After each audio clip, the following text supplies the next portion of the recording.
Good morning, everybody. My name is Dr. Kristy Taylor, founder of Work Solutions, LLC. I am a career and executive coach who is committed to supporting mission-driven individuals and organizations within the social impact sector. And I'm so excited today to kick off our Diversity Works Roundtable Series, where we will be talking about diversity, equity, inclusion, and belonging in the workplace. We're focused on championing inclusive workplace cultures. And I have with me an exciting round of guests today, and I'm going to allow them to introduce themselves, starting with Jennifer, and then we'll kick off the conversation. Thank you so much. I am really excited about this conversation as well. I'm Jennifer Boudrye, and I'm the founder of Queer Allyship. Sarah? Hi, I'm also so stoked to be here. I am Dr. Sarah Ratekin. I am the founder of Happiness is Courage. Thank you so much. Kirk? Yeah, Dr. Kirk Adams, talking to you from Seattle. I am the managing director of Innovative Impact LLC. Thank you so much. And Kyara? Good afternoon, everyone. I'm Kyara Ofuani, managing attorney of Ofuani Legal Group. Thank you so much, guys. I'm so excited to kick this conversation off. As you guys know, that it is LGBTQ Pride Month, but we are kicking off a series of conversations over the next few months to focus on diversity in the workplace, diversity in education, and across the board. So we're going to have a group of diverse panels. We'll be coming to you every month to discuss a variety of topics. And today, again, we're going to focus on DEI in the workplace and championing inclusive workplace environments. And I'm going to start this conversation off with you, Sarah, actually. And I want to learn a little bit more about your story because you have a unique approach to enhancing workplace culture through happiness and engagement. And so my question to you is, how do you integrate data-driven strategies with human-focused methods to create a thriving and inclusive work environment? Now, we know how these goes. If you guys have seen me host these before, we always start off with one person answering the initial question. But when we talk about why it's going to be important for us to champion inclusive work environments today, we have a whole panel of experts. So you guys feel free to chime in and bounce off of each other, okay? So Sarah, let's start the conversation off. Thanks, Kristy. I think it's really interesting to think about the ways companies to throw away billions of dollars of programming on initiatives that just aren't working. If anybody has seen the recent Gallup report, engagement is at an all-time low. And what I've seen in my work and in the work of others is part of that is because we're just not keeping the human component in the conversation. So I really am passionate about blending the data into the initiatives that are human-focused. And it's actually pretty darn easy, right? You have to collect and analyze the data that exists or collect better data. Use your metrics that you've got, like employee engagement scores, retention rates, productivity levels, and so on, to identify the places where positive change can make a difference, and then implement tools that actually work. But I think the underlying principle here is that a piece of diversity that's not often discussed is our lived experiences create a framework through which we interpret and engage with the world. That creates a unique fingerprint in our brains. And so identifying the ways that that's going to work is going to be different for every organization. Happiness and positivity, however, are absolutely human needs. And so I find ways to weave those into literally everything that I do. And the best part of that is you don't have to build a facility to be more grateful as an employer or more grateful as an employee. I'm so excited to kick off the chat with you because you literally started talking about some of the disparities that don't exist when we talk about employee engagement. So Jennifer, Kyara, and Kirk, what are your response to her initial poll, her initial thoughts on what we're missing in these discussions on diversity, equity, and inclusion? Anyone of you feel free to jump in. Yeah, definitely. I 100% agree that sometimes we are just in the routine of doing a basic protocol, guideline, or brochure of what diversity and inclusion is, opposed to actually looking at the experiences of team members or others that are working with our organization. And so one way to maybe combat that is first just simply knowing someone's story. And so someone feeling like you are empathizing with them or that you even care enough to know their background will then foster more happiness, to her point, in the workspace. So I definitely agree that we should be more caring about who is helping our organization, who is propelling us forward, and then they'll put in more work if they believe that you care about them and you want a more equitable environment for them. Well, I just have a question for the general audience, and then for you guys to chime in. Based on what we're talking about, do you often believe, has been my perspective which I don't share often, that a lot of times we come up with these DEIA initiatives as a Band-Aid to some of the real issues that are taking place in the workplace, right? And so when we talk about, to Sarah's point, when she just mentioned here about the data shows that even though these initiatives are taking place, that a lot of times that when we talk about actually look at the data for engagement, that we're not getting the outcomes that we're looking for. So Kirk and Jennifer, I would like you kind of to respond to that in terms of, that gap that's there. Sure. When talking about happiness, I think about thriving. I'm a blind person. I dedicate my professional career to creating career opportunities, pathways for people with disabilities. Only 35% of us are in the workforce compared to 70% of the working age general population. So I think about creating conditions to thrive and what the barriers to thriving are around ableism. Disability is the minority group that knows no other demographic boundary. So intersectionality really plays in here. If you are doing an authentic job of including people with disabilities, you're doing an authentic job of inclusion overall. And I think the reasons that DEIA campaigns oftentimes don't work as well as we want is that we're dealing with structural ableism, racism, sexism, ageism. All the isms are built into our structures, and they were put there on purpose. They were built intentionally to privilege certain groups over other groups. So we just really need to understand the structures and how to even that playing field as far as privilege, inclusion, conditions for thriving, customizing fit between persons and their workplace so that they can thrive and bring their best selves to work. That's a great response. Yeah. Jennifer, did you want to have the last word on that? Well, and I think one of the things that we have sort of touched on a little bit from everyone is it starts with us, right? Yeah. Each one of us are bringing ourselves to the workplace. So being really clear on your own identity and who you are and all of the intrinsic bias that you have, because we all have them, is the only way we can get to a place of being empathetic. Right. I'm a white, cisgender, heterosexual, college educated female. I have no idea what it's like to be other than myself. So I have to be able to step back and really listen and validate other people's experiences so that then I can make change and put in place, whether it's policies or, situation groups, whatever folks need, based on what they need and want, not what I assume. You know what? I'm so structured in how I do these, but I got to kick this question to you guys, right? And just for any of you to respond, and then I'll kick the official next question to you, Jennifer. But I think you and all of you guys made initial great points. I wanted to go back to something Kirk said about, and you, Jennifer, about like one, these biases and systematic things that exist, right? And that we all have some level of prejudice, unconscious bias. And I think that it's really important to acknowledge that we don't know what we just don't know. I remember teaching a class on cultural competency for healthcare professionals, and the feedback for that class before I got there would always be, so negative.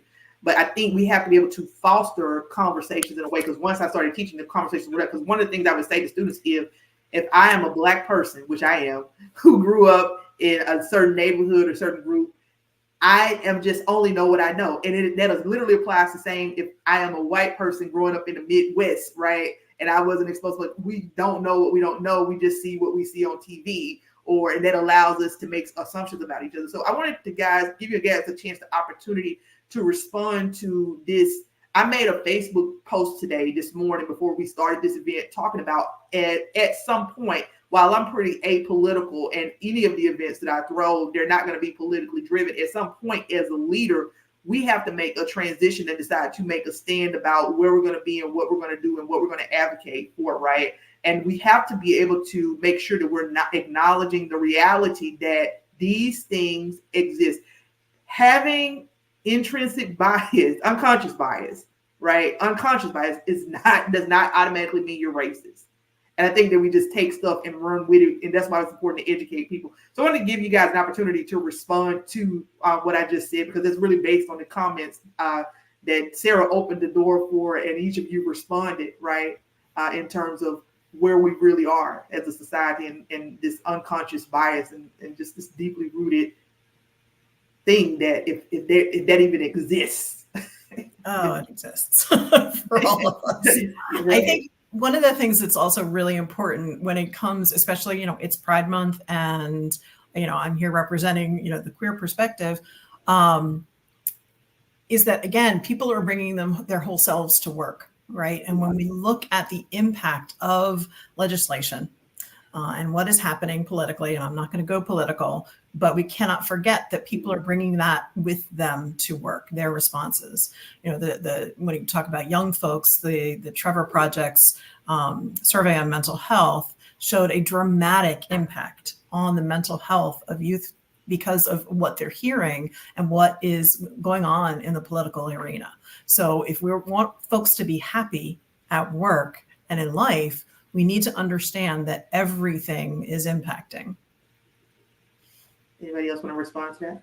Yeah, definitely. I 100% agree. I think that we as a whole deal with this inferiority complex, in which spans all the way back from slavery to civil rights to all of that, in which we have not reprogrammed our minds to see that everyone is on the same playing field. And that's shown in statistics from the neighborhoods that Black and brown people live in, from the wealth gap that's dealing in our communities. And so, to the point of unconscious bias, really what it is that we have to unprogram ourselves. If we're continuing to just watch TV programming that's showing Black and brown people in an inferiority complex place, or showing them as lack or not wealthy or poor or ghetto or things like that, then other cultures are always going to treat people based upon what they're seeing on TV or the music that they're listening to. And so really, until we address that we're continuing the programming by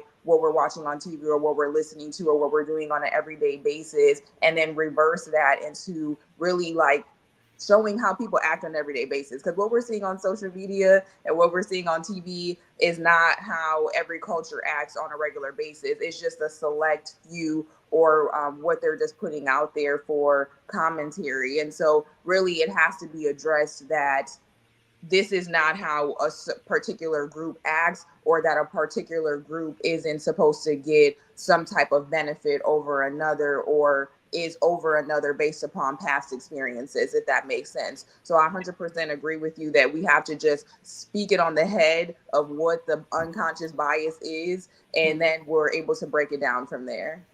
Exactly. Sarah and Kirk, did you want to respond to that as well? Yeah, just quickly, just thinking about the ADA, next month will be the 34th anniversary. Mm-hmm. So 35 years ago, it was completely legal to build a building without a wheelchair ramp, or put in a street without a curb cut. So these civil rights, the Civil Rights Act of 1963 really kicked all this stuff off. And that's not very long ago. So we weren't talking about unconscious bias when I was in undergraduate school. We are now. So I think that's great progress. In the late 70s, disabled students at Berkeley, Ed Roberts in particular, who's a quadriplegic, they had to live in a hospital. They were not integrated into their campus life, and they protested that, and they created the independent living movement, and they modeled legislation they sought after the civil rights legislations of the 60s. So there's a lot of people engaging now and starting to understand what our rights are as human beings and what we're entitled to, and starting to fight for it and build upon what's happened in the past. And I'm just sitting here thinking about all that while all of you brilliant people are talking. Sarah, did you want to respond to that? Thank you so much too. Yeah, I think just building on what everybody has already said, a challenge inherent in all of that work is it's not a light switch. It is a journey to get to a place where we are in a better conversational societal narrative. And there's so much fear that people carry with them when thinking about engaging in that conversation. I think if we can destigmatize curiosity, and if we can destigmatize trying to engage, even if it's messy, we'll get to a better place. Otherwise, people just lock up and choose not to engage because it's too psychologically or sometimes literally dangerous for us to do that. And that doesn't get us to a better place. So I hope that conversations like this can lead us to places where curiosity blossoms and there's less judgment and more just questioning to get us to a more informed and ethical and moral space to work from. I 100% agree. I made an announcement last night about my forthcoming book, that rational emotive behavioral therapy techniques, that cognitive model, it really does that deep-rooted thought to get people to address. And one of the other things, because Jennifer, I'm going to shoot the next question to you that I'm looking at in this conversation, I want to respond to a couple of things. Yes, we're not going to get political, but I will say when we're having discussions about DEIA, and I have to admit, right, we're always going to toe that line because we're taking a stance on here's what is right. Right. We're not going to tell people who to vote for and engage in politics in that way. But what we're doing is activism. It is political work in some way, shape, or form because we're doing advocacy. Right. So, I do want that to be known and understood that at some point, as a leader, you have to say, and this is who you guys are. You're leaders in this movement. You have decided to take a stand and advocate and speak up on things that you see that are happening. The other point that I wanted to make to all of you as we move to the next question is that we started this conversation off. Again, we're talking about champion inclusive work environments, but we transitioned to more of a societal type conversation. Why, right? Because we know that before we even get to work, we really have to do, it's going to keep going back to that, right? Because there's so much taking place on the outside that before we can even get inside of the doors of work, that we need to be looking at systemic and systematic change as well. So Jennifer, I'm going to kick the next question over to you. You told us a little bit about yourself, your work with LGBTQ plus advocacy and your personal experiences have shaped your approach to inclusivity. And it comes out a lot in what you've already said. So can you share how your organizations how organizations, when we talk about inclusive work environments, can create safe and supportive environments for LGBTQ plus employees and their families? Yeah, I think Sarah touched a little bit. We mentioned fear, and I think fear comes from a place of lack of awareness. And with LGBTQ plus rights, there's been a dramatic uptick, right? When we compare the rights and the movement with LGBTQ plus versus the civil rights movement, it's been a much more compressed time period, right? So things have happened a lot faster. There's a lot of new language, a lot of new information, a lot of new awareness, and people are trying to catch up, right? So if they don't understand something, like Sarah was, referring to also, is they're afraid, right? They don't want to say the wrong thing. I will explain my personal experience is my son is 28 years old and is proudly bisexual, and my bonus son is trans. And I've worked in education for a very long time and watched as, when I started, I was a school librarian for many years. And when I started in 2003, there were no books that reflected queer characters. The focus, frankly, was very much on getting characters of color. And that was a very important movement and an important push. When I left my last job as a school librarian in 2023, I couldn't buy a book that didn't have a queer character, right? So the visibility within 20 years was dramatic. And I think people are still trying to catch up, and at the same time dealing with all of the negative political climate toward LGBTQ plus folks. We literally have people fighting for their existence. And so to build an inclusive environment in a workplace is to acknowledge that that is a reality, to acknowledge that queer people are everywhere, and you don't necessarily know, and you don't necessarily need to know, but you need to develop policies, you need to develop hiring practices, you need to understand that having an inclusive work environment is good for business, not just for humanity, right? We increase retention, increase recruitment. Gen Z that's coming up, they're 36% plus identifying as LGBTQ plus. So if we are wanting to grow workplaces and grow sustainable businesses, you have to be aware of what it is that is going on. And I find myself doing what I call LGBTQ plus 101 over and over and over again. And it is, I forget, because I've been doing this work for so long, that there are so many people who truly don't understand the difference between gender identity, sexual orientation, gender and gender expression, and how we can make sure that a physical space and an emotional space is safe and affirming. I remember teaching health in 2010. I would teach just like basic health education classes in college. By 2015, my students were having to educate me. I was like, wow, I just knew a few terms, LGBT. And then by 2015, it was like LGBTQIA plus. My students would, I remember going to a training, and then my students would, educate me about some of the different terms. And I'm still not there. And I think that it's important to admit, that, hey, this is a learning process. Kirk talked a little bit about intersectionality and, people who, I am a straight woman, but, I might be Black and queer and have a disability. There's this intersectionality that exists. And when I talk about this in my cultural competency courses, it starts out with where you are in terms of, okay, you're dealing with something as a minority, right? And then when we start adding these elements of intersectionality, it just continues to compound. So let me give you guys an opportunity to respond to Jennifer's response, and then we'll keep the conversation going as well. Sarah, did you have anything? Yeah, as somebody who identifies as part of the LGBTQ umbrella and is married to somebody who's very much trans and lives in that space in my personal life, it's so interesting to see the intersection. And I think one of the other challenges that happens in these spaces, whether it's in personal life or the workplace, is once you get flagged with that kind of an identity, you become the go-to for a lot of people. And that's a huge burden to carry. We talk about tokenism in all aspects of diversity. And it's, I think to Jennifer's point, this landscape, and to your point, Kristy, this landscape is changing so rapidly and continues to change so rapidly that even those of us who live this reality sometimes stumble understanding the current language or the current politics around the conversation. And so it's just really messy. And when you're asked to act as a spokesmodel for an entire a group of humans, that can be an extra layer of stress and anxiety that we carry with us in our lives. So again, I'm always an advocate for speak to what you know, speak to your lived truth, whether that's in the workplace or not, but don't feel like you have to. We should never feel like we have to become the mouthpiece for an entire demographic. If you want to, great. If that's your thing, that's awesome, but it's not an obligation. And I think that takes a lot of the pressure off of what is already a really complicated space.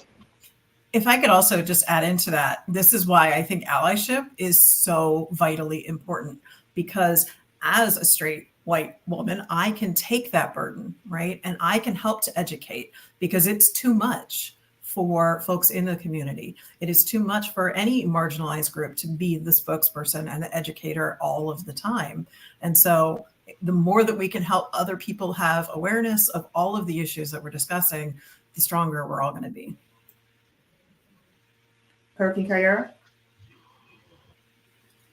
Oh, I just thought about picking your battles and microaggressions and dignity. So, as a person with a disability, microaggressions are just part of life, as it is for people of color and anyone with a discernible difference in the mainstream. But like I go to the airport with my lovely wife, who's an African-American woman, and I will be in TSA and they will say, "Can I see his ID?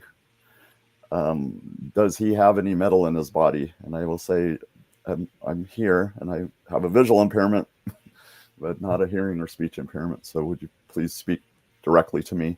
So do you choose to try to educate that person on the fly? Do you save your psychic energy for something that can be more impactful? So those are questions that advocates need to ask all the time.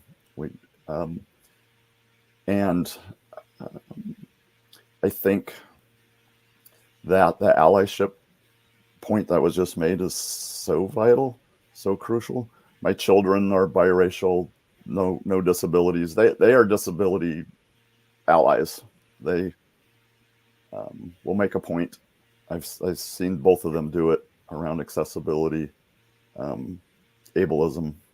So it's a real thing. So I'm so glad allyship was brought up. Yeah, and I want to definitely respond to something Sarah said earlier, but I want to give Kyara a chance to respond because I think that's going to lead to a whole nother piece of this discussion. Kyara, did you want to respond to that? Sure. Yes. Having allies is definitely key to the plight of advocacy, especially if we're talking about unconscious bias in other groups, not necessarily knowing the culture of one group or the need of that group. Really, to make a big impact, you do have to build nations and connect nations. And so I definitely agree that having allies is going to be key in the fight that we're fighting for equality.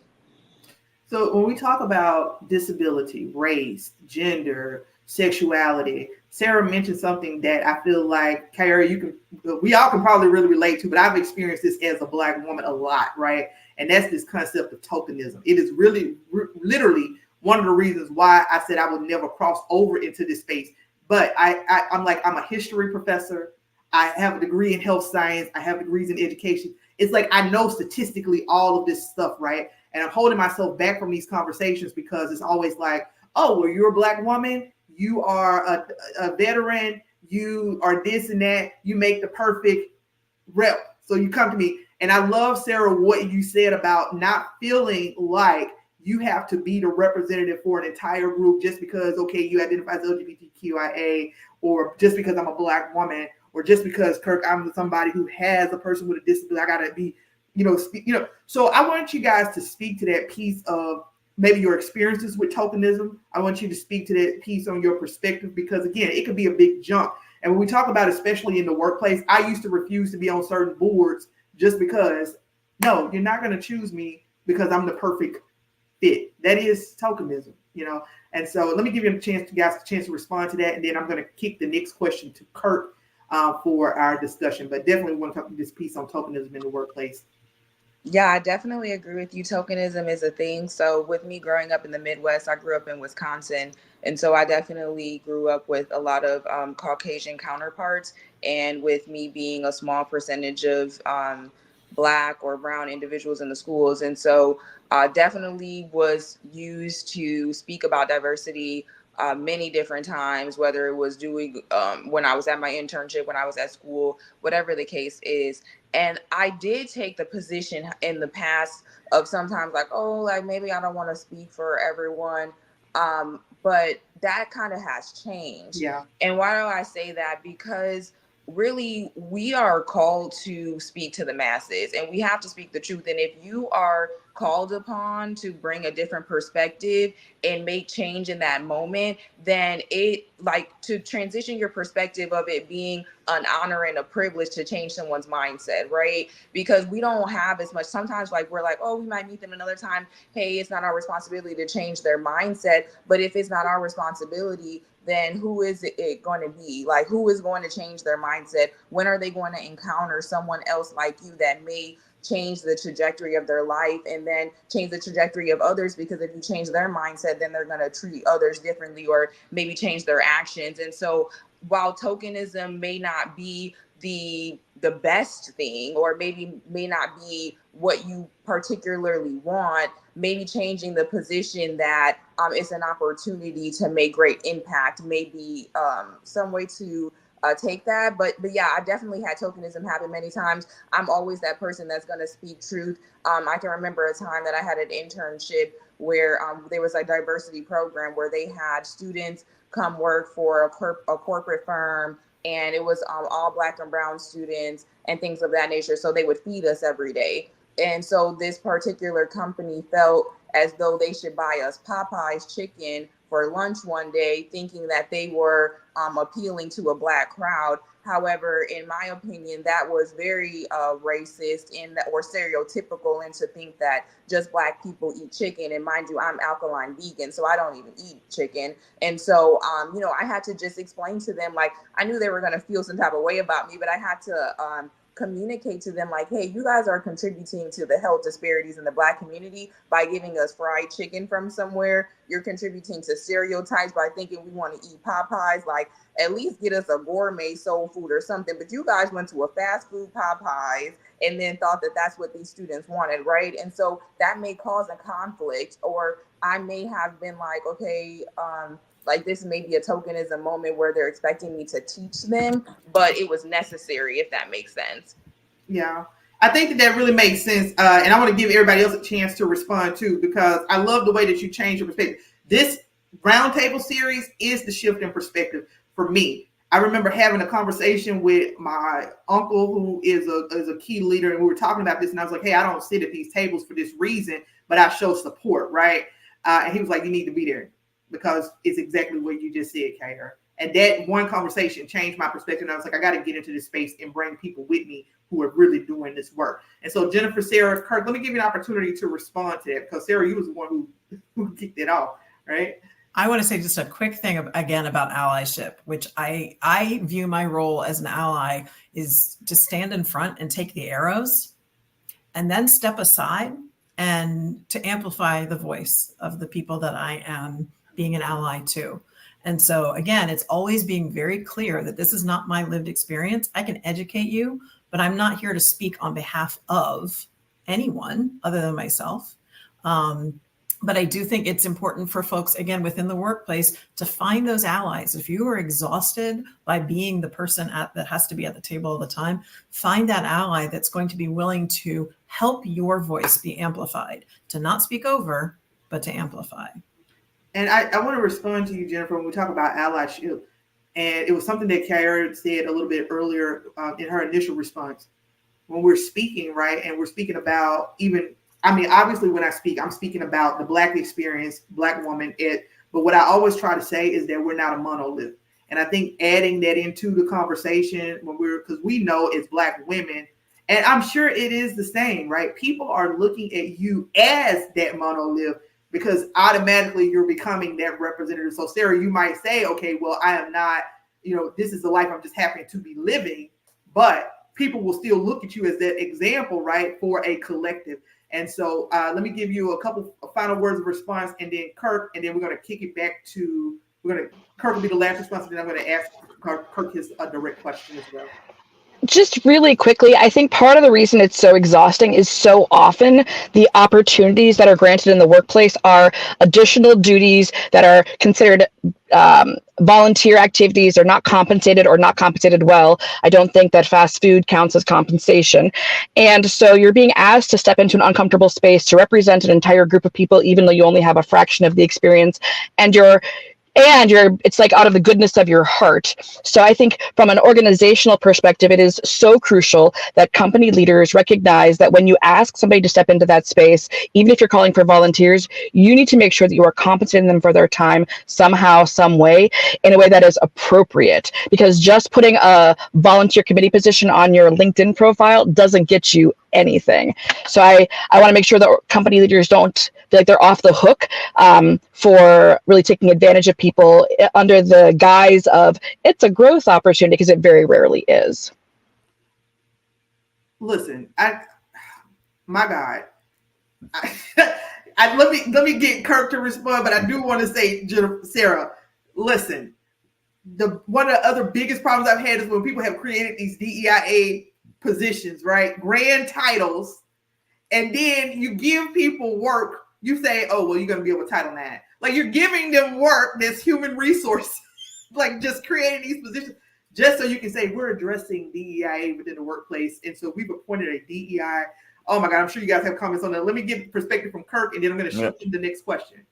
Okay, tokenism. I did my doctoral work. I did ethnographic research and interviewed blind individuals who self-identified as successfully employed in large corporations. So people that Facebook, Apple, Amazon, Boeing, Chase, AT&T, etc.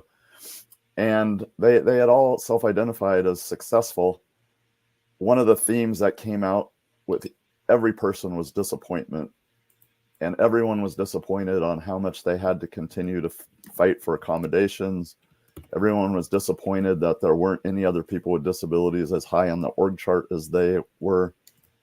Disappointed that junior people, less talented, less experienced, without disabilities were promoted beyond them. Disappointment that there was no one in the C-suite with a disability, no one on the board with a disability. So they all felt some really significant degree of tokenism, that their company would point to them as a success story of disability inclusion, but they were often the only one. So tokenism is definitely real in the disabled employment space as well. Well, gosh, you guys understand, so it makes me want to take this conversation another 2 hours, because I really want to go back to it, but I know I got to go back to that thing, because Sarah keeps bringing up all of these points, right? And and to me, those, when you hire people and you are just giving them titles, and then you give them they give them a job description, and then the actual work that they're doing, they're just there for the title, right? And oh my gosh, I can go down a rabbit hole with that, but I want to quickly introduce Dr. Tim Hill. He had some technical difficulty logging on this morning, but we're going to interweave him into this conversation. Tim, we've done this before. This is an organic conversation, so you know that to just kind of listen for a few minutes and jump in. And I'm going to throw this next question out to Kirk.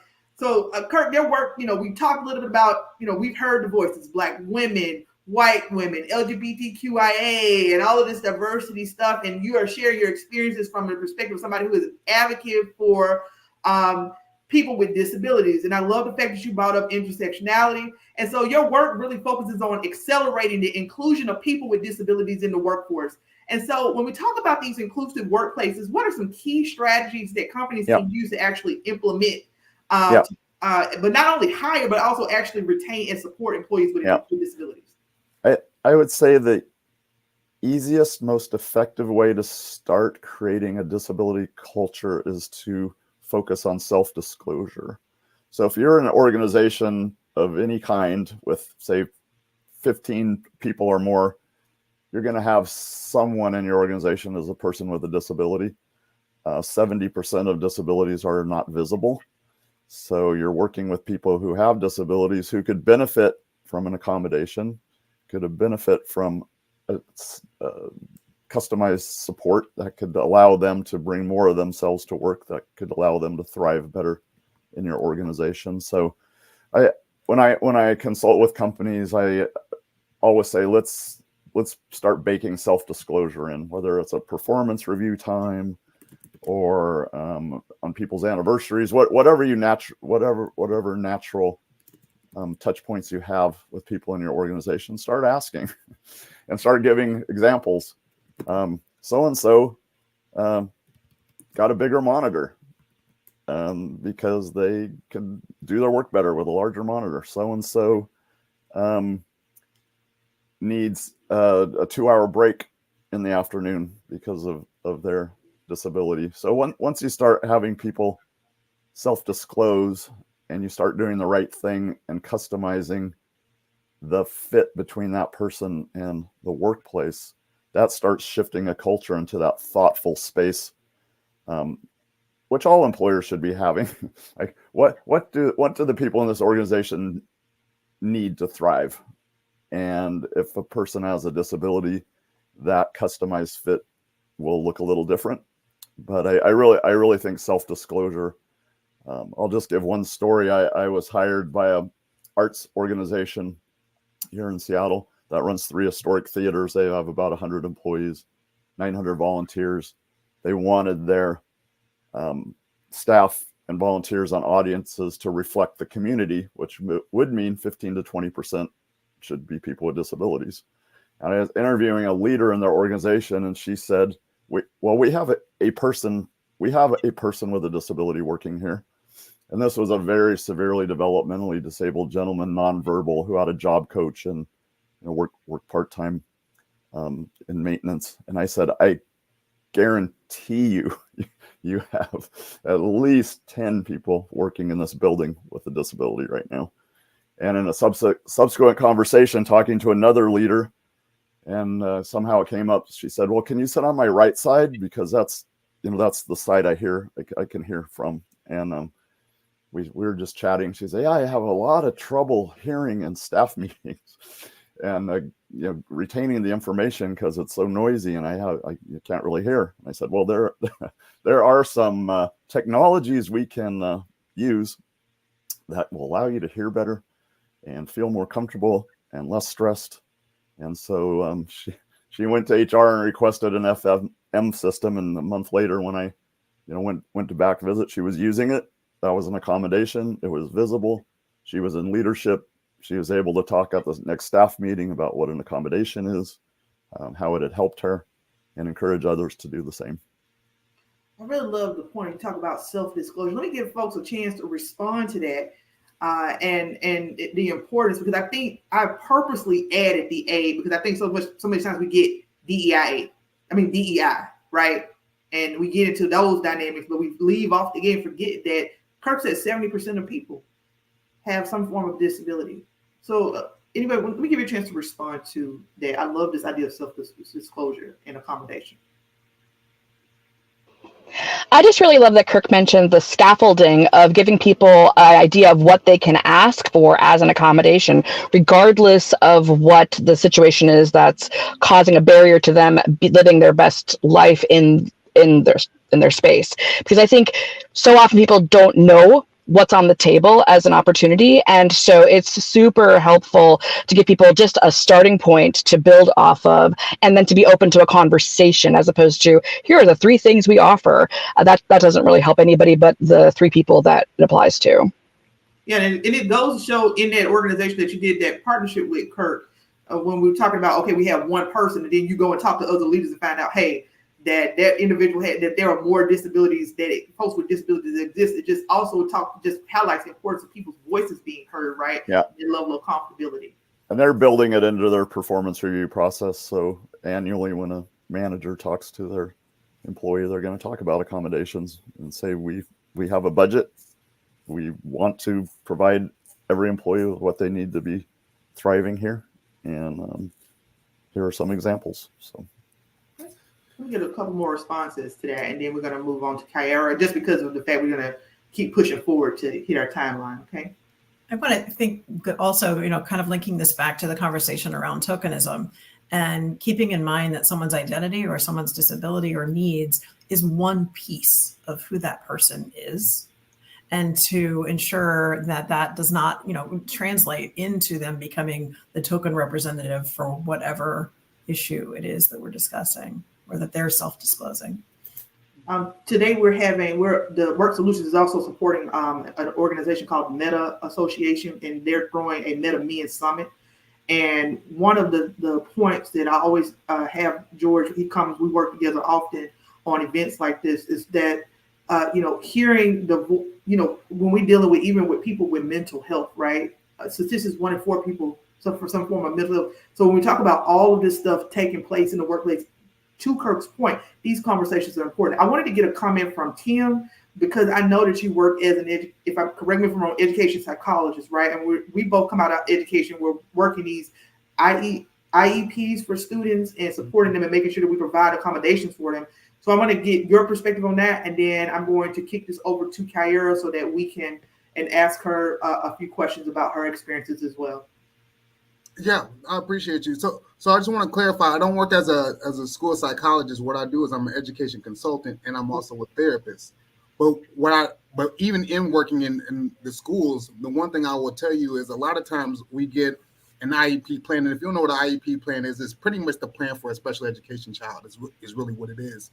Mm-hmm. And a lot of times we get it, but we don't necessarily have the means to implement it and put it into action. And so that leaves the kid actually in a demoralized position, and also leaves the teacher in a demoralized position. But a lot of times, the funny thing is we often claim it as burnout, right? Whether the kid is burned out or the teacher's burned out, but really that's not burned out. Burned out actually has to do with you being intrinsic. versus extrinsic. And so what we're finding is a lot of our kids and a lot of our teachers are demoralized. They don't have the skills, nor do they have the access in order to effectively do their jobs, which is causing that disdain or that distrust in the organization as a whole. But a lot of that has to do with DEIA, and that has to do with AAA. And I ain't talking about the insurance, y'all. I'm talking about awareness. I'm talking about accessibility, and I'm talking about action. Those are the things that in my opinion, is what DEIA stands for. Because if you're not aware and if you don't have action and it's not accessible, then what are we talking about, right? And so having that in totality and moving that forward and making sure that everybody has the same opportunities, and it might not be all the same opportunities. It might just look different, and it might even feel different. But the idea is that we're all able to do our jobs with the same amount of fidelity as the other person.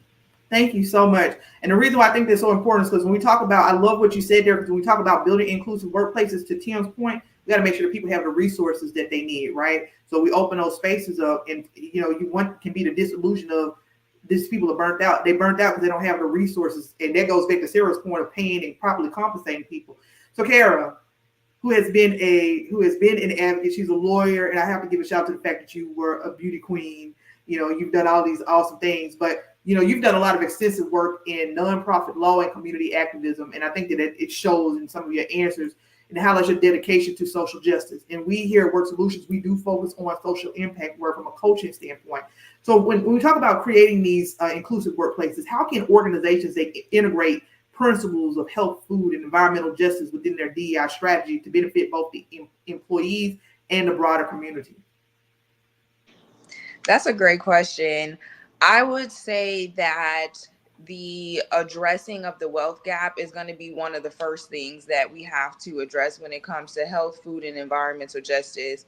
A lot of our communities are plagued with food deserts. So if you go into a lot of the urban communities, which encompass a lot of Black and brown individuals, there's probably just some gas stations, fast food restaurants, and things like that, if that, on the corners. There's no access to actual grocery stores, farmers markets, and things of that nature. And so when you're talking about these individuals even getting to the place of work, you have to first start with survival. If people, Black and brown people, don't even have access to finances to upkeep their survival of housing and food in their, or even fresh air or where they live, they're not even thinking about going to work. So I think we first have to, before we even talking about the environmental and health food piece in work, we have to establish that first in the neighborhoods. And then once we establish that, then those folks would be able to then work or have their business or things like that. But when we're talking about actually being inside of the workplace, I think at Simple,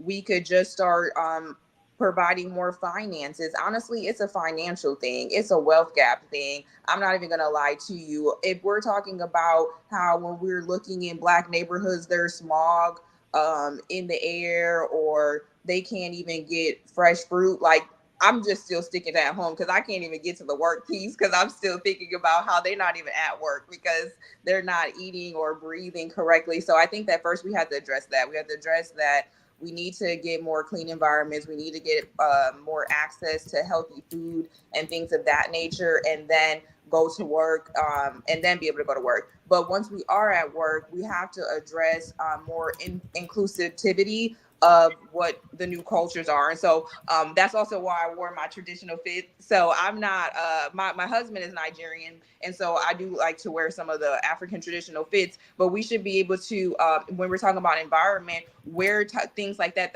express our culture when we're at work, and that will contribute to a healthier environment or things of that nature. Or even being able to talk about the cultural foods that we eat or things of that nature. And so we have to address what I said in the first comment of addressing that we were stripped of our culture, address we were stripped of our language, address we were stripped of our food. And once we really have that conversation, then the environment and the workplace will be more healthy, and we'll be able to foster what inclusivity actually looks like from the perspective of someone else's culture opposed to assimilating to a particular culture. Does that make sense? Because I know I said a lot. No, you said what it is. I mean, you said exactly what it is.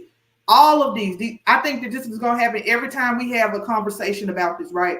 we cannot just say, okay, we're talking about BIPOC. We're talking about systems in education, because we're each one of these roundtables is designed to address some topic. We have to talk about the underlying issues. We have to talk about the social determinants of health, which is all those things you just mentioned that are the root. So let me get a response from each of you to Kyara's question. She's going to be the last question that we pose, and then Tim, we're glad that you were able to jump on. So we definitely want to hear from you in that response. I'm going to jump to you first, then we're going to go around and give everybody a chance. What you said was spot on. You cannot, otherwise these will continue to be superficial discussions. When we talk about children in the LGBTQIA community, who don't have safe spaces to come out as queer, who don't, who have parents who don't understand. When we're talking about the continuous discussion on DEI, but forgetting to add the A, right? To support making sure that we provide accommodations for people with disabilities, and acknowledging that this stuff is not going to change. We can sit here and talk all day. Nothing's going to change until we actually address the root cause. And so that's your point was spot on. So Tim, let me give you a chance to respond to that, and then we're going to get some other responses as well. Yeah, so you're absolutely right. The one thing that a lot about mental health and as far as our own struggles, it does start at home. We look around and we see what we have or what we don't have, and then we gauge our lifestyle from there, right? Sometimes you have to rob Peter to pay Paul. Sometimes that you do certain things in order to make sure that a bill is paid, and that not only affects your own mental health at home, but let's go a step further, right? Like, what does that look like on your job? And then what kind of job are you holding, and what kind of stress does that enact? So if you're in a high stress job with a high stress home, where do you get your retrieval at, right? And that's what's happening to a lot of people, because it used to be where we work in 2 or 3 jobs, and now we're doing businesses. And so you see that stress on people, and it's weighing them down.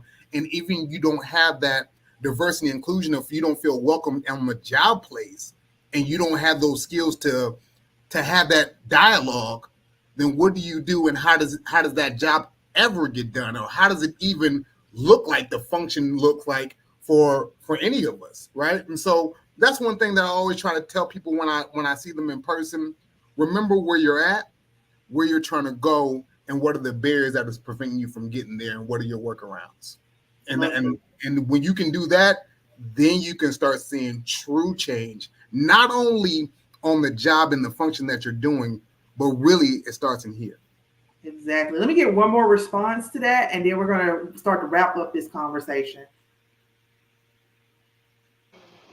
I just want to point out that there's a common narrative that says that money can't buy happiness. And as a happiness researcher, that is a partial truth. To Kyara's point, if you can't pay your bills, if you can't feed yourself and your family, then you are going to be unhappy by default. So that whole concept that money doesn't buy happiness only flies. It's kind of coming from a place of privilege to be able to say that.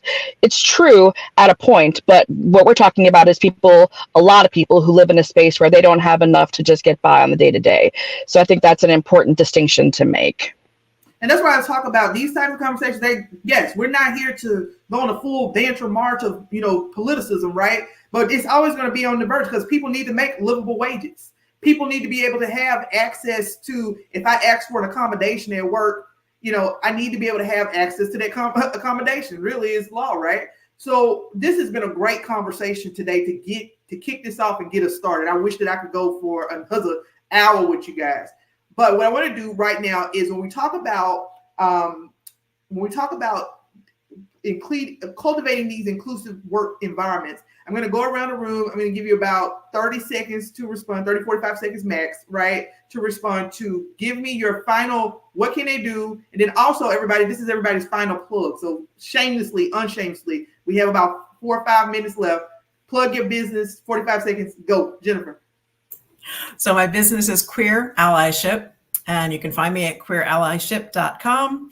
I'm on Facebook as at Queer Allyship, and on Instagram as at queer_allyship.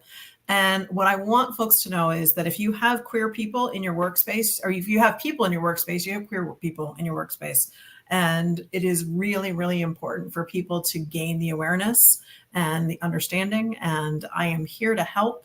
and in a way that is non-judgmental, and provide the space for folks to ask the questions that they may be uncomfortable asking, and get to a point of being very, very strong and affirming allies. And I really love the fact that Jennifer is an example of, hey, we can be advocates and open the door. We're not necessarily the voice, right? But sometimes people feel like I can't stand up for anything, or I don't know where to go. She picked a space and said, this is where I'm going to be to become an ally.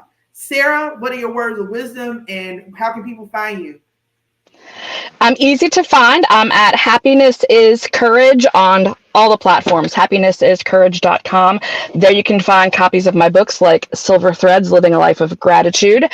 I think when I think about the individual contributor, an important thing to consider is you can start to find more happiness in the workplace or in your life by simply taking control of the things where that is possible. And the truth is, there are more spaces to do that than most of us realize. For example, an easy way to take control is to just simply choose to wear a silly pair of socks to work. It's little things like that that make a huge difference when practiced on a regular basis. So find your happiness by taking control where you can, and that will give you the boost to take on the hard challenges. I love it. You brought up, oh my gosh, I could have about 37 conversations with the stuff you said today. Kirk, what's your final words of wisdom, and where can people find you? My final word is that I help companies supercharge their bottom line through disability inclusion. And the fact of the matter is, employers are seeking talent. Only 35% of us with significant disabilities are working. And the lived experience of disability allows us to develop some unique strengths that are very valuable in the workplace, such as resilience and grit and creative problem solving and ability to work in a team and communication skills, ability to analyze and manage risk. So there's a lot of talented people with unique skills waiting for those opportunities that employers have. My consulting practice is called Innovative Impact LLC, and the best way to reach me is through LinkedIn. So Kirk Adams, PhD, Innovative Impact LLC via LinkedIn.